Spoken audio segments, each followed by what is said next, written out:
Expédition Taximaboule de Thomas Chesson et Yves Nilly. Expédition Taximaboule de Thomas Chesson et Yves Nilly. Un feuilleton radiophonique en 10 épisodes. Premier épisode.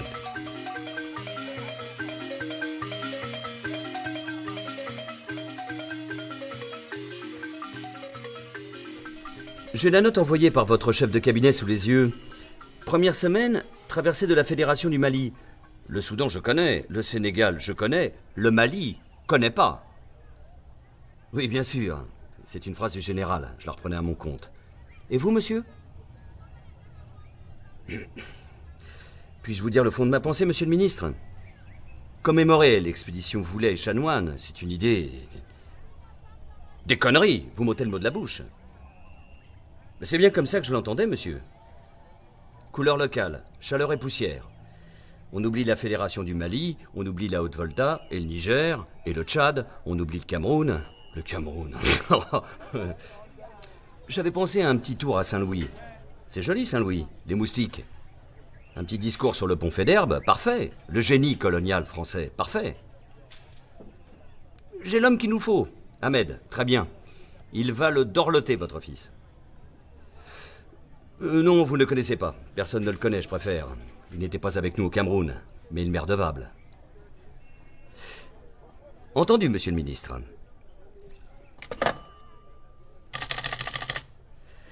Passe-moi, Ahmed.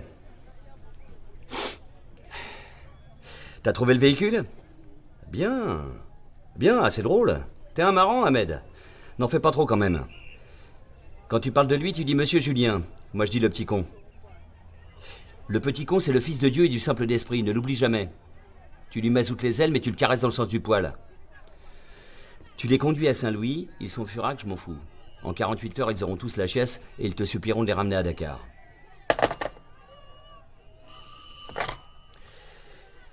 Le Soudan, je connais, le Sénégal, je connais, le Mali, connais pas. Il a nommé Soumaré chef d'état-major ? Quel con. Les Sénégalais accepteront jamais. Le petit Modibo nous aime pas. Il trouve qu'on prend trop de place, qu'on lui met des bâtons dans les roues.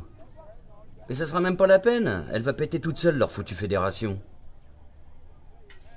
Ça m'est resté en travers. Ce putain de nègre qui soutient les terroristes du FLN. J'attends ses excuses. Je pèlerai la peau des couilles du petit Modibo moi-même. Je parlerai à Focard cet après-midi.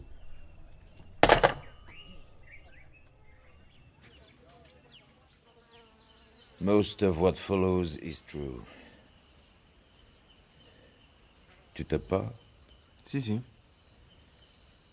La plus grande partie de ce qui suit est véridique.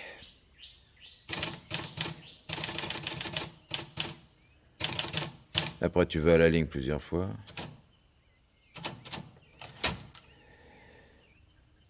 Dakar était étouffant et le vent humide qui soufflait de la terre apportait des moustiques sur le tarmac, même le matin. L'avion approchait sans bruit, décrivant une large courbe au-dessus de l'océan. Le colonel R s'avança sur le tarmac, silhouette trapue, faisant claquer ses petites jambes torses sur le sol mouillé. Il regardait l'avion qui se préparait à l'atterrissage, respirant l'odeur de l'Afrique qu'il aimait tant.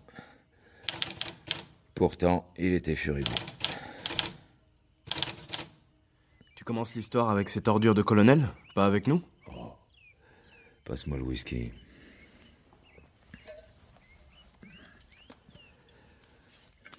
Tu sais, les premiers jets, c'est toujours de la merde. C'est de toi ? J'ai pas l'habitude de citer les autres. Dans mon carnet, j'ai noté la petite troupe débarque à l'aéroport de Dakar, le bruit, la poussière, le chaos, la chaleur humide de l'été.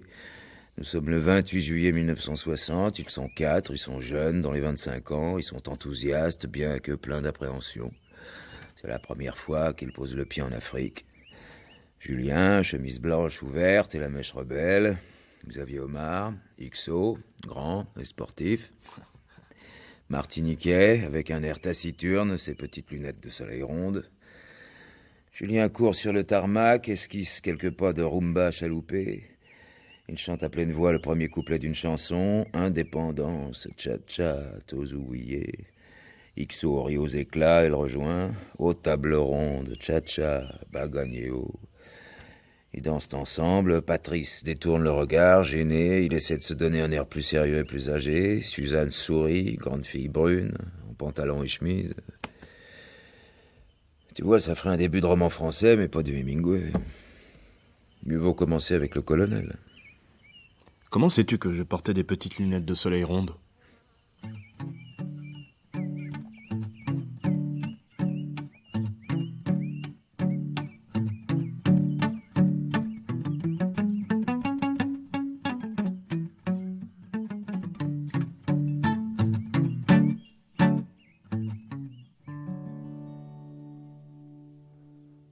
La chaleur. Une chaleur qui nous enveloppe dès que nous posons le pied sur l'escalier rouillé et suintant à la porte de l'avion. Moite et prégnante. Patrice va suer toute l'eau de son corps dans sa veste stricte. Xavier Omar connaît la chaleur humide des Antilles, ça va aller. Suzanne ne sue jamais. Je le sais. Elle descend les marches métalliques juste devant moi. J'observe sa nuque, magnifique, sous ses cheveux relevés. Elle n'a pas bronché en sortant de l'avion. Je la dépasse. J'en profite pour frôler son corps et je la sens tressaillir, alors qu'elle me jette un regard lourd de reproches. Je veux être le premier à fouler le sol de l'Afrique. Je me retourne vers mes camarades, sourire aux lèvres. Quelques pas à reculons. Je sautille et j'entends le refrain de la chanson de l'African Jazz, Indépendance Tcha-Tcha. Pas même besoin de regarder Patrice, je sais qu'il est outré par mon comportement. Ce n'est pas le protocole, Julien. Mais quoi ? Quel protocole ? Je ne connais que le protocole du désir. Et je me fiche des ors de la République et du missel des diplomates en chambre. Ici s'écrit la première page de ma nouvelle vie. Ou de ma vie, tout simplement. Indépendance Tcha-Tcha. Xavier Omar me rejoint et chante avec moi. Quelques pas de danse sur le tarmac. Enfin, un sourire arraché à la fière et ombrageuse Suzanne. Elle prend ce voyage à cœur, avec sérieux. Et tout ce qui est sérieux est follement ennuyeux. Nous avons obtenu l'indépendance. Nous voici enfin libres. À la table ronde, nous avons gagné. Vive l'indépendance que nous avons gagnée. J'entends déjà Patrice jouer les rabat-joie. Chanter une chanson à la gloire de l'indépendance congolaise et de Lumumba, c'est légèrement indélicat, voire un peu provocateur. Mais c'est pour ça qu'on est là, non ? L'indépendance. Les indépendances. À peine quelques mois plus tôt, nous sommes tous les quatre dans notre cinéma du quartier latin. Je suis le seul à vouloir voir à bout de souffle. Pendant les actualités, on a les yeux rivés sur l'écran. Et moi je glisse ma main sous le corsage de Suzanne. L'esquimau de Xavier Omar fond lentement.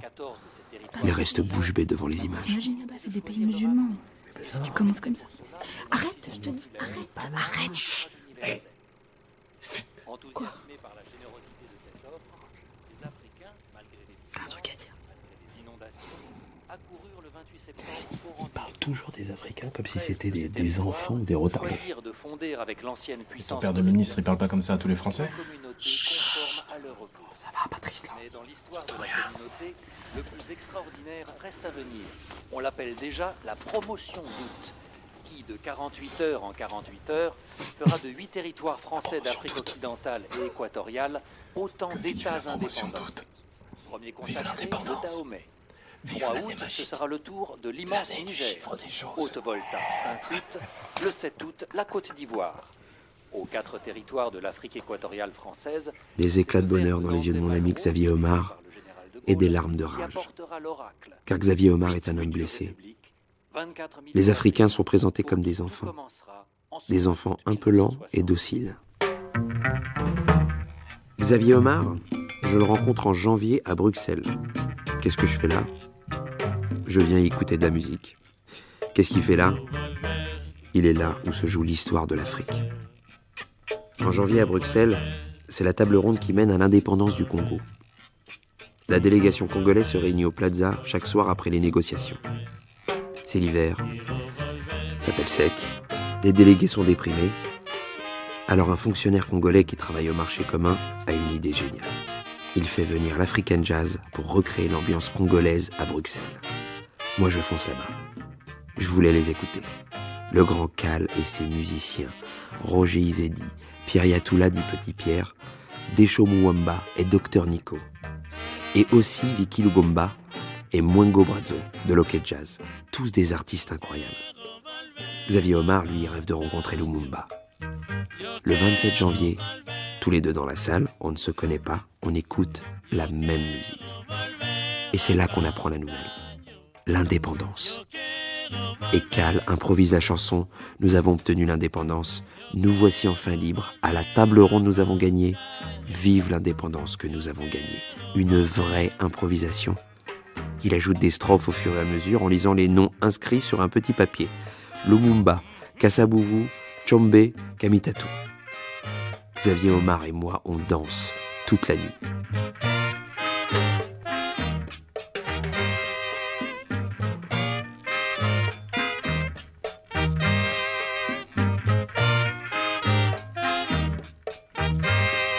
La tête me tourne. Je m'emmêle les pieds, je tombe à plat sur le tarmac. Ça sent le goudron fondu, les vapeurs d'essence qui me brûlent le cerveau. Je suis en nage. Suzanne secoue la tête et s'éloigne. Vision vaporeuse, pas une trace de sueur sur tout le corps. Un grand type sec, l'air autoritaire nous attend devant l'aérogare. Il nous fait signe de le rejoindre. Patrice révise sa leçon protocolaire, baise-main, courbette, génuflexion ou poignée de main à l'anglaise. Le grand gaillard s'en fiche, fait volte-face sans nous saluer. Le colonel se présente, parle devant lui en pressant le pas. « Appelez-moi Maurice. » Colonel, mais pas d'uniforme. Patrice me glisse à l'oreille que c'est sûrement un officier du renseignement français, le SDEC. Le colonel est chargé par papa de s'occuper de moi et mes camarades. C'est lui qui le dit, et il prononce « ton papa » avec un rectus moqueur sur les lèvres en s'adressant à Patrice. C'est moi le fils de papa. Il s'arrête, me jauge d'un regard méprisant et s'éloigne. J'ai l'impression de voir mon père qui me gronde parce que je ne veux plus aller à la messe 2 fois la semaine. Le colonel contourne allègrement les contrôles de police et de douane. J'observe Xavier Omar, l'incompréhension dans son regard. Ici, sur leur terre, les Noirs sont des ombres. Ils sont invisibles. Ils font tapisserie, décor. Les Noirs ont un nom. Ils ne sont plus les boys d'autrefois. Mais on dirait que les temps n'ont pas changé pour le colonel, qui les ignore avec désinvolture. Le soleil brûle mon cœur. Ou sur la côte d'Azur. On vous a préparé un petit tour à Saint-Louis. Ça sera très bien. Votre caravane pédagogique, ils vont en raffoler. J'espère quand même que vous n'avez pas pris des pulls en cachemire. Non, mais Saint-Louis, c'est très bien. Très bien, on peut commencer par ça. Très bonne idée, mon colonel. C'est de là qu'était partie la colonne Voulet-Chanoine, si je ne m'abuse. Attends. Saint-Louis, c'est pas du tout ce qui était prévu. On doit partir vers le Soudan. Les Fons, ils sont à la frontière du Soudan. Suzanne, ma copine...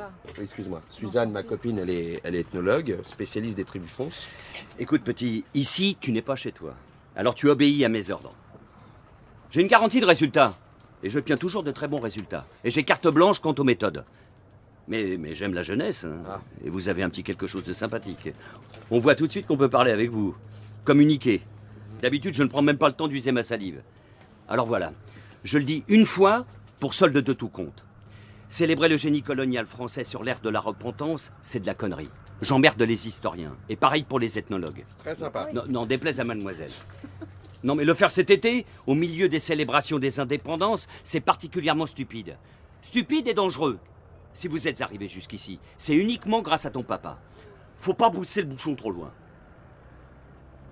Les semaines à venir s'annoncent explosives. Nos services sont débordés et je ne suis pas un syndicat d'initiative. Oh, explosive, colonel. On leur donne l'indépendance. 8 pays en un mois. On parle pas de la Guinée ici, tout le monde est d'accord. Tout le monde est content, non ? Ah oui, c'est à cause de la Fédération du Mali. La République du Sénégal, je connais. La République du Soudan, je connais. La Fédération du Mali, je connais pas. Bon, écoutez-moi bien les enfants. Écoutez-moi bien les enfants.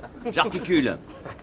C'est plus compliqué que vous ne le croyez.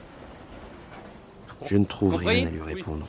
On va aller chercher. Je me sens comme un crétin devant les autres. Xavier Omar se tient les épaules droites, ne laisse rien paraître. Suzanne fixe ses pieds, mine défaite. Ses rêves de fonce s'évaporent dans les vapeurs de goudron fondu. J'aimerais la prendre dans mes bras. Ma copine. En terre musulmane. Je suis vraiment un imbécile. Est-ce que quelqu'un pourrait me venir en aide? Une camionnette fonce vers nous, jaune vif, jaune canari, et sur son flanc est peint le visage souriant d'un tirailleur sénégalais, surmontant le slogan « Y'a bon banania ». Au volant un chauffeur, fesse rouge de tirailleur enfoncée jusqu'aux yeux. Le colonel est enchanté de sa blague. C'est sa petite contribution personnelle à notre expédition. Entre deux rires qui ressemblent à des grognements, il éructe combien ça lui semble approprié pour commémorer Voulet et Chanoine et leur fier tirailleur. Et la réclame financera notre petit tour à Saint-Louis. Xavier Omar explose. Il se rue sur l'homme du SDEC en le traitant de raciste. Le colonel le gifle et le repousse brutalement. Xavier Omar est à terre. Je ferme les yeux. Une boule me noue le gosier et j'aide Xavier Omar à se relever. Les petites lunettes rondes, un verre fendu. L'homme s'éloigne déjà. Il nous laisse entre les mains du chauffeur, Ahmed Diallo, qui me souffle à l'oreille, fidèle voix de son maître. À la moindre incartade, c'est le retour chez papa. Par le premier avion, monsieur Julien.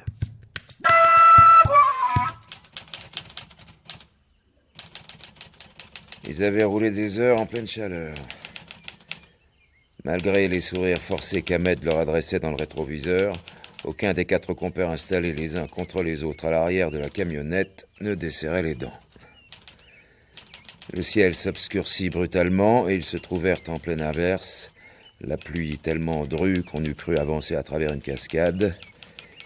Et Ahmed tourna la tête et sourit en montrant quelque chose du doigt, alors que là, devant eux, tout ce qu'ils pouvaient voir, c'était un rideau blanc. XO, passe-moi le whisky.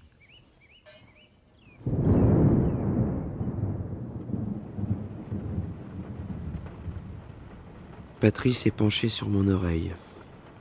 Il larmoie, profitant du bruit de la pluie. Il me presse de contacter mon père, papa. Le colonel ne pourra pas désobéir à un ordre du ministre. C'est la seule manière de sauver l'expédition. Je lis la même supplique dans le regard de Suzanne. Elle ne rêve pas de moi. Elle rêve du Soudan. Elle rêve des fonces. Je ne veux pas que son rêve s'effondre. Aucun de ses rêves. Et moi, suis-je encore capable de rêver? Patrice m'énerve. Il continue à susurrer des mots inaudibles dans le creux de mon oreille, jetant sans relâche des œillades inquiètes vers Ahmed, qui roule au pas pour éviter les trous remplis d'eau. Xavier Omar reste un long moment emmuré dans son silence. Il sort enfin de sa réserve, par la voix haute et claire. Le colonel est plus là. On lui doit rien et on n'a rien à espérer de lui. Alors on va faire ce qu'on est venu faire. Au diable les dictates du barbouze et du papa. Suzanne, on t'emmène voir les fonds. Je suis ici chez moi. Pas vrai, Ahmed? Suzanne sourit en réponse au clin d'œil de Xavier Omar. Mon ami. Il dit chez moi en parlant de l'Afrique. J'ai envie de le prendre dans mes bras. Il me bourre l'épaule de petits coups de poing. Ahmed le dévisage avec un grand sourire. Pas de problème pour lui, les Blancs se sont toujours considérés chez eux dans son pays. Xavier Omar tressaille. Se faire traiter de blanc. Patrice a l'air résigné plus qu'autre chose. Il calcule, pèse sans doute les conséquences de nos actes, pense à sa carrière. Il a cru gravir les échelons et il se retrouve en un instant tout au bas de l'échelle. Une échelle de bois exotique pourri, rongée par les vers. Et la pluie qui ne veut pas s'arrêter. et entraîne ses espoirs dans les égouts de la République. Tiens, c'est pas mal ça. Je le note soigneusement. Il faut que je le siffle à la gueule du colonel, si je le revois un jour.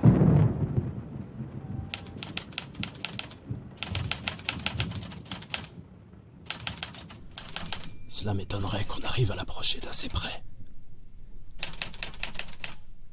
Ahmed urinait dans une flaque d'eau brune de l'autre côté de la camionnette. La lumière rasante accentuait la longueur de sa silhouette. À chaque pas que faisait Julien dans sa direction, il devenait plus difficile pour lui de faire demi-tour. Il n'avait plus d'autre choix maintenant que d'aller jusqu'au but ou de tenter de gagner le proche buisson pour feindre d'uriner lui aussi. Julien bougea encore insensiblement et il entendit Ixo bondir et le choc contre le corps d'Ahmed. Il l'avait ceinturé. Ahmed tomba dans les broussailles en hurlant, puis ressortit la tête. Il se déplaçait par bonds, les jambes prisonnières des bras de Ixo, le pantalon tombé aux chevilles. Julien se précipita à son tour, écarta les broussailles et plaqua Ahmed contre le sol. Sa tête toucha la poussière. Il roula sur le flanc. Suzanne les rejoignit, un rouleau de ruban adhésif trouvé dans la malle pédagogique à la main. Elle attacha vivement les poignets du chauffeur. Vous ne savez pas de quoi le colonel est capable. C'est un fou furieux. Suzanne s'interrompit. Julien restait immobile et attendait la bouche ouverte, sentant son cœur battre à grands coups.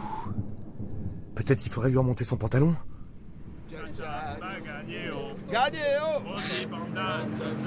Julien conduisait en direction du Soudan. Ils avaient repris le chemin initial de leur voyage. Ahmed était sagement ligoté, allongé à l'arrière, entre les bagages et les malles. Le colonel R n'était au courant de rien. Ils avaient la voie libre. Ils n'avaient qu'à foncer vers l'est et quitter le Sénégal. C'était le premier jour de leur année magique.